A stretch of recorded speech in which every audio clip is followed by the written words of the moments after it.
তোমরা যারা যারা প্রথম পার্টটা দেখোনি তারা তারা প্লিজ আগে গিয়ে প্রথম পার্টটা দেখে আসো, না হলে কোনো বালু বুঝতে পারবে না। উপরে আই বাটনে ক্লিক করো আর গিয়ে প্রথম পার্টটা দেখে আসো। এবার কি করব? আমার বউ তো পারমিশন দেয়নি, ওরা তো ক্লাব করে ওয়েট করতেছে। ওদেরকে আমি মুখ দেখাবো কি করে? এবার এই দুলালের বউ নিয়ে পারমিশন দেয়নি, না হলে তো লেট করতেছে কে?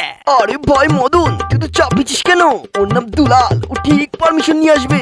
আরে চাপ দিস না, তোর বউ পারমিশন দিয়ে দেবে। এক কাজ করলে হয় না? ঠাপ তো আমি খাইছি, পোশাক আমি একা খাবো কেন? ওদেরও খাবো। মদনকে বলবো পারমিশন দিয়ে এসে যা। কিন্তু সালা লালমোহন বাবু এখনো আসলো না কেন? তোকে তো বলতে মনেই নেই, লালমোহন বাবু একটু কাজে গেছে, ওরা আসতে লেট হবে। বাবা তোরা তো সবাই চলে আসছি দেখছি, লালমোহন বাবু কোথায়? আরে ভাই মদন আমাকে বললো লালমোহন বাবু একটু কাজে ব্যস্ত আছে। তোর কি খবর? বউ কি পারমিশন দিয়েছে নাকি? পারমিশন দেবে না মানে? পায়ের নিচে রাখি বউকে। আমাকে আবার বলেছে প্লাস্টিকে করে একটু বরফ নিয়ে আসতে। গাড়ি মেরেছে, এবার তো আমার পালা। ওরে মদন, কি আর ভাবছিস? আরে যা, বউর কাছ থেকে পারমিশন নিয়ে আয়। অত ভয় পালি চলো নাকি? বউকে সবসময় পায়ের নিচে রাখ। ঠিকই বলেছো তো লালদা, আমার বউ বেশি ফেচর ফেচর মারাতো। সালা একদিন চুত করে ঠাপ দিয়ে দিয়েছি, এখন আর মুখের উপর কথা বলতে পারে না। দেখো তুমি ফোন করে পারমিশন নিয়ে নিয়েছি। ঠিকই বলেছিস, এবার দেখ আমার পালা, পারমিশন আমি নিয়ে আসবো। A few moments later. পুলিশি, এই তো তোমার সাথে কিছু কথা ছিল। তুমি আমার থেকে ভয় পাচ্ছ কেন? আমি কি বাঘ না ভাল্লুক? আমি তো তোমার বউ। কি কথা কুইয়ে ফেলো? মনে আসছে আজকে ফর্মে আছে। কি ভাবতেছো তুমি? হ্যাঁ কোথায় কোথায়? আমি তো কোনো কিছু চিন্তা করতেছি না, ওই মানে ওই এক জায়গায় ঘোরার প্ল্যান করিয়েছি। কি বলছো তুমি? ঘুরতে যাবা? কোথায় যাবো গো? আরে হেভি একটা জায়গায় ঘোরার প্ল্যান করেছি। ওই আমরা সাজেন যাবো, আমি প্রসেনজিৎ, লালমোহন বাবু আর দুলাল।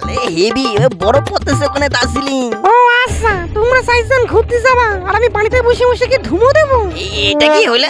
তুমি তো আমাকে সব জায়গায় জাতি মানা করো। আমরা সাজেন ঘুরতে যাবো, তুমি বাড়িতে বসে ধুমো দিবা মানে? ধুমো দেবো মানে বুঝতে পারলে না? তুমি ওখানে যাই বরফ খোঁজাখুঁজি করবা, আমার তো বরফ দেখার ইচ্ছা করে নাকি? তুমি বুঝতে পারতেছো না, আমরা সাজেন যাবো ঘুরতে। ছেলেরা, তুমি একা মেয়ে। আমার কথা মন দিয়ে শোনো, তোমার যাওয়া হবে না। তুমি যদি যাও আমিও যাবো, আমার না নিয়ে গেলে তোমার আমি জাতি দেবো না। বেশি ভেসের ভেসের করতেছিস, বউরা সবসময় স্বামীর পায়ের নিচে থাকে, একটু বেশি ভুগিস। আমি যাবো ঘুরতে আর তুই বাড়িতে বসে বসে ধুমো দিবি। কি রে ভাই, তোর চোখের নিচে কালো হলো কি করে? এই বেবি কোথায় গেল? এই ওই আসার সময় না বাথরুমে পড়ে গেছিলাম। এবার আমি তো আগে বললাম আমার জাতি দেবে না, ফালতু ফালতু শুনতে যাই ভাই, সোদর গায়ে আসলাম। কার মেরেছি মদন? তুই কাঁদিস না ভাই, বস গুলো বস। আমার আর বরফ দেখা হলো না ভাই, তোরা তিনজন সবাই ঘুরি আয়। মদন কেতো না, আমরা যাবো তিনজন। তুই এখানে থাকবি কেমন হয় না? ঠিক আছে, তাহলে এবারকার মতন প্ল্যানটা ক্যান্সেল হোক, পরে আবার না অন্য কোথাও যাওয়া যাবে। সব কিছু দুলালের কাছাকাছি। দুলাল ইচ্ছা করে তোকে বাড়িতে পাঠাইছে, পারমিশন নিয়ে আসেননি। লালমোহন বাবু মিথ্যা কথা বলছে, আমি ইচ্ছা করে পাঠাবো কে?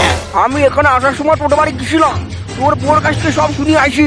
তুই তোর বোর কাছে শোডন খাই আসলি, তোর বউ জাতি যায়নি, টক্কিতে তোকে ঠাপ আইছে, আর তুই আমাদের ঠাপ খাওয়ানোর জন্য পারমিশন নিতে পাঠাইছিস।